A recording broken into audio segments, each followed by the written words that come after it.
Good morning mga boss and welcome back to our channel. And mga boss, so panoorin natin itong mainit na usapin ni Pinky Wib at saka si Congressman Chango. At bigyan natin ng reaction at opinion yan mga boss. Bago ang lahat, sa mga bago pa lang dito sa ating channel, please like, share, and subscribe sa ating channel. Maraming salamat mga boss at panoorin na po natin itong lang, yesterday morning, I had an interview with the House media about the bill I filed, and then they asked me if I was willing to release my SALN. Sabi ko, wala namang problema. So, pinadala ko. Yun lang yun. Have you done this in the past? Yes, I think dati nung tinanong ako, release ko. And my understanding is that since ninotaryo namin, it's a public document. At hindi kami makakaupo doon sa Congress, hindi kami maka-assume ng office kung hindi namin isubmit yung SALN bago ka mag-assume. So kaya tignan nyo yung date sa akin is June 29 kasi June 30 kami nag-a-assume, Yeah. diba? So ang understanding ko, pwede siyang i-release at any time. So ano naman itatago namin dun? Bakit sa palagay nyo, 15 lang out of what? How many are you? 318 congressmen 318, yeah. have released their SALN so far. And then the senators, 24 of them already released their SALN. Hindi ko alam. I cannot speak for them. Yeah. But Congress, do you think it's just a slow burn or one by one maglalabasan na rin? O Hindi. ayaw mo kaya siguro ng ibang congressman na Hindi. ilabas? Ang trabaho yun ng SecGen kasi nasa kanya yung records, diba? True. Pwede naman niya i-release yun Right. But pwede mo rin i-release on your own as what you did. Yes. Baka naman hindi nyo sila hiningan. Baka naman ako lang hiningan nila, di ba? Kaya hindi sila nag-ano? Oo, kaya hindi sila nag-release. Pero sa akin, nung morning interview ko, 10 a.m. yata, so, release ko na. So, Kong Toby, what I'd like to find out is, what do you think of this openness now in releasing SALNs, not just by yourself, but let's say also the 24 senators who've released their SALNs, as compared to the past, where, you know, the ombudsman, the former ombudsman, Samuel Martires, laid down restrictions on the release of SALNs for President, Vice President, and others. Kasi kayo nga sa SecGen, sa Senate, nasa, ano din nila, sa, yung kanilang SecGen din doon, di ba? What do you think, what is this, siguro this feeling now of the candidates, the senators and the congressmen having to release their SALNs? Is it because of the flood control scandal? Is it really just openness and, you know, obliging to Republic Act 6713, which obligates all of you to file their SALNs? Di ba, once we file it, it's a public document. So, anyone is supposed to be able to see it, di ba? So, dati lang nga, nagkaroon yata ng order si Ombudsman Martires na may proseso yata para... Not a process. Yeah, well, yes, a process. Hindi ko alam hindi ko the sigurado party, the person, let's say kasi President, Vice President ang hawak po ng Office of the Ombudsman, governors, Vice Governors, pababa, and members of constitutional commissions. You need the consent of the person. of the person. Yun po ang naging utos ni Ombudsman I think it Martires. shouldn't be that way, di ba? Kasi public official kami, kasama yan doon sa pag-disclose namin ng aming net worth. So, kasama talaga yan. Dapat talaga ibigay yan. And you came out with about 213, not about, 213.9 yes. million net Yes. worth. Sa mga magtatanong sa inyo, would you be willing to answer, why are you this rich? Hindi, nakadetalye yun sa Ito akin, nga. di ba? Okay, Yung 109 nakadetalye. million real properties, 111 million personal properties. Just wanted to ask you, what are real properties and what are personal properties, sir? Personal property, siguro yung jewelry, mga ganyan. Okay. Yung real property, lupa, bahay. Pati nga yung minana ko sa tatay ko, nandiyan, di ba? Nandito. Ayun, 1/8 of something. Yeah. Pati yung minana ko sa lolo ko, kasi nung inayos yung EJS ng lolo ko, my father passed away na.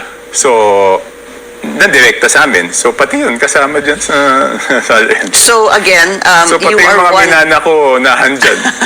Pati lahat ng, watch mo, ganon, Hindi, yun yung personal. Hindi, nasa watch ano ko, siya. ano naman to, $200 lang to, di ba? Huwag mo naman ilang. Okay, alright, so, I mean, relatively, di ba? yeah. Okay, let's talk about... I mean, there's something with me that I find joy in being able to wear things that are not expensive but look elegant.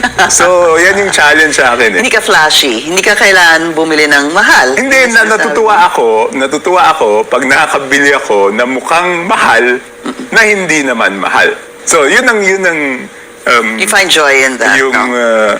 thrill sa akin. Alright, sabi mo nga, hiningi yung inyong SALN when you spoke to the media. Yes, may Yeah. interview ako at 10 a.m. Yesterday. Yes. So. Because you filed, this is 5699, House Bill 5699, basically strengthening the ICI. That was the interview yesterday. Okay. So yun, pagkatapos ng interview, siguro mainit yung issue doon sa SALN. So hiningi yung SALN. Let me transition to that that House bill, sir. The measure seeks to create an independent commission, audit infrastructure corruption.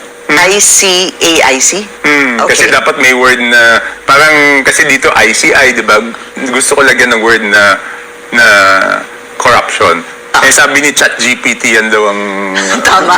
yan daw ang magandang salita eh. Hinanap ko lang sa ChatGPT yung title eh. Quick question on that, because I know that Senate President Tito Soto also filed a bill strengthening the ICI. Yes. Ang tawag naman po sa kanila is Independent People's Commission. Yes. Again, filed by Senate President Soto. Let's talk about your version, sir. What is the power? Ano ang sakop nitong ICAIC? Okay, first, Pinky, siguro tatanungin ng iba, ba't ngayon lang ako nag-file, no? Ngayon lang ako nag-file because pinanood ko muna, di ba? I mean, binigyan ko muna ng tsansa yung ICI na makita ko kung ano yung kakulangan sa powers nila, di ba? So, number 2, 2 beses ako na-imbita doon as resource person. So, kung ano yung mga nakita kong kakulangan sa powers nila, yun ang pinasok ko sa bill, no? Number 1, yung power of contempt. Direct and indirect contempt. Napakahalaga nito because, tignan natin, si Saldico twice nang inimbita. Binaliwala lang niya. He didn't even say bakit di siya nag-attend. Walang sagot. Walang sagot. Pero wala naman magawa yung ICI. Hindi nila ma-cite in contempt, no? Number 2, hold departure order. Kasi ngayon parang watch list lang. So gusto natin, habang sila iniimbestigahan, naka-hold departure order sila. May power sila to file for sequestration and hawakan yung properties. Bakit ko nakitang mahalaga to? Kasi nakita natin ulit kay Saldico yung mga eroplano nilabas na ng bansa, di ba? So, yan yung mga ilan sa mga powers na binigay natin, no? And syempre, binigyan natin sila ng immunity from suit. Nakita ko naman yan nung napanood ko doon sa kanilang Senate hearing. Yun naman yung ni-request nila, di ba? Para hindi naman sila babalikan.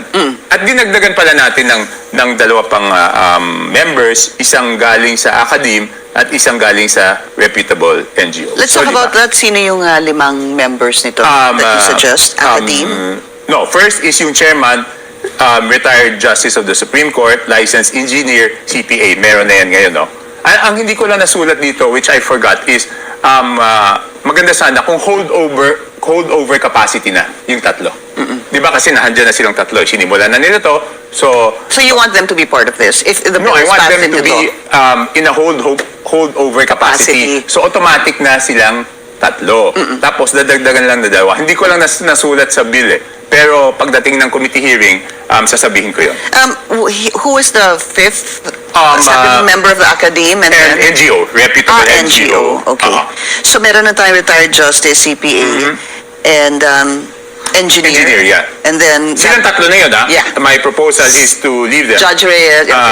Leave them na. Silang 3, hold over. Hold over, tapos dadagdag na lang ng 2. Add 2 more. Yeah. Okay. Sabi mo nga, they have the power to issue contempt, direct or indirect, issue hold departure orders, etc. What kind of support are you getting from the members of the House of Representatives regarding this Hindi, bill? kaka-file ko lang yan, I think, Tuesday. So, naka-break kami. So, we'll find out on November 10, pagbalik namin. But do you feel that you will get a lot of support? And do you know if there are other similar bills? Meron. filed? Sina Congresswoman Laila de Lima, they filed early on. I see. Meron din silang final. And you're okay for the possibility or eventuality that It's consolidated. You consolidate No, these bills? that's based on our rules. That's how it really works in Congress. They consolidate all the similar bills. Congressman, how long and how soon and how important is it to be able to pass a bill like this? Kailangan, I mean, based on how I feel, kailangan na yan kaagad kasi naiinip na yung tao, di ba? Gagalit na nga eh. Galit eh. Hindi naman humuhupa yung galit, hindi naman nababawasan, padagdag lang na padagdag eh. Di ba? Even nung naglabas na yung ICI ng mga fa-file nila, di ba? Parang sabi nila, kulang, ganito. So, makikita naman natin yung reactions ng tao, no? So, talagang kailangan bigyan natin ng mas malakas na ngipin yung ICI para mas mabilis na rin din magawa yung trabaho nila. Pero clearly, this is just going to look into infra projects. Yes. All right. All infra, not only flood control. Of course, all infra projects, vertical and horizontal. Yes, all. Yan po yan. All right. Yung sinabi niyo po kanina na nag-recommenda ng filing of charges si ICI to the Office of the Ombudsman. Let's name them. The recommendation is to file against Senator Joel Villanueva, Yes. Senator Jinggoy Estrada, Yes. Yusek Bernardo, Congresswoman Kahayon Uy, Former Congresswoman. former Congresswoman Uy, and Coa Slipana, no? Yeah, and Saldico. Sorry, and Yeah, Saldico. Anim yata. So, ang sinasabi niyo po, galit na nga yung tao, tapos nagkaroon po ng recommendation from the ICI. And do you feel that naging kulang ho ba yung kanilang first batch of recommendation to the Office of the Ombudsman? Hindi, yung kulang yung first batch, because I was there twice, di ba?